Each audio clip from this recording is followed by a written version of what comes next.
Hey, what's going on, guys? Ethan, Netflix Game here, and today I want to talk to you about, well, something that I think is going to be a little bit controversial. It's also something I want to talk about, and I kind of talked about already across a few videos on the channel, and that's the Netflix Games IP problem. IP problem is as I'm going to put it, because for those who don't know, the majority of the games on Netflix Games aren't actually owned by Netflix.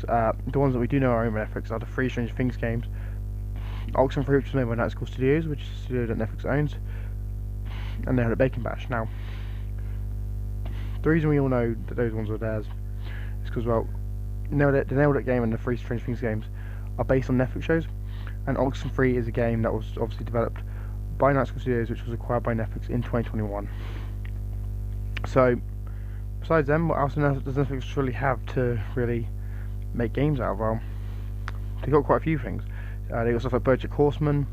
They've got the Roald Dahl library. They've got a ton of stuff from Kid Cosmic and all these like animated little kid shows. You've got Storybots. You've got Millarworld. There's quite a lot of content there, and quite a lot of IPs and properties that Netflix turn into some sort of games. And it all just sort of comes down to Netflix having the right team for these games, right team to make and develop these titles, because obviously not every game developer is talented in all genres. Some game developers might be good at making beat 'em ups, while some might be good at making first person shooters, and vice versa. Some might be good at making RPG games, while some might be very good at making platformers. And to me personally, I feel like Netflix is doing quite good when it comes to games and the offering of games.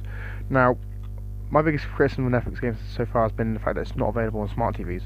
Well, Netflix games obviously need to be have the controls for controller inputs, have it all be able to use the controllers. So that could be something we see in the future. Maybe we don't see it for a long time. Maybe we see it next week. We never know.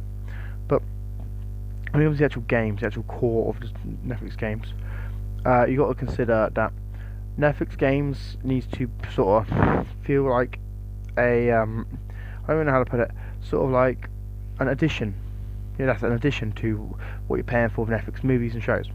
Right? Because Netflix games, obviously, if all the games are based on Stranger Things, for instance, then it might look like Netflix games is just like it's just an advertising for other Netflix properties, which is true. I understand that worry, but then if they do it on all third-party games, then it makes it seem like, well, hang on, why don't you use your own properties?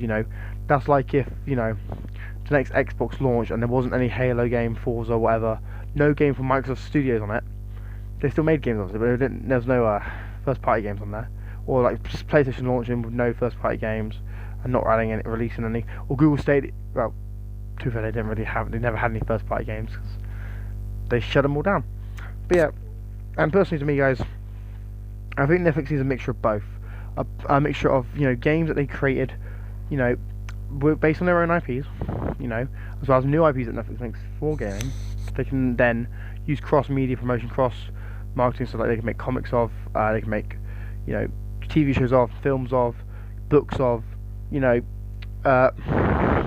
then you obviously have the third-party stuff that Netflix will obviously license, and obviously they'll utilise, because obviously those games will have a built-in audience, and then that could help build up Netflix games as more similar to Game Pass.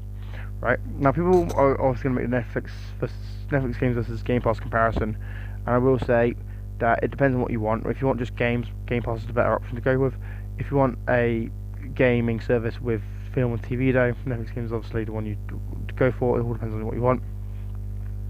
But to me personally, I think Netflix games needs a good mixture of both. When that Narcos game comes to Netflix games, I think it's coming next 2023, because obviously they have to redevelop it and re-release it through Netflix games.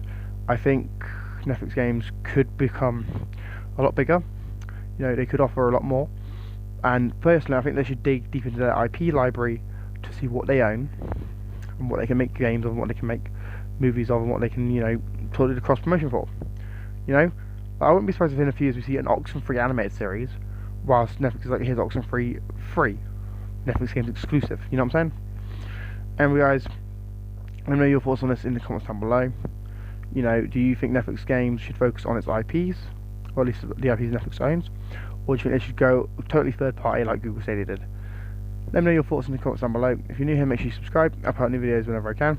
If you like the video, comment, all that good stuff. If you like the video as well, share it around on social media. You know, I'm trying to grow my channel, so let's see how well we can go. Anyway, I want to thank you all for watching once again. I'm signing out. Peace.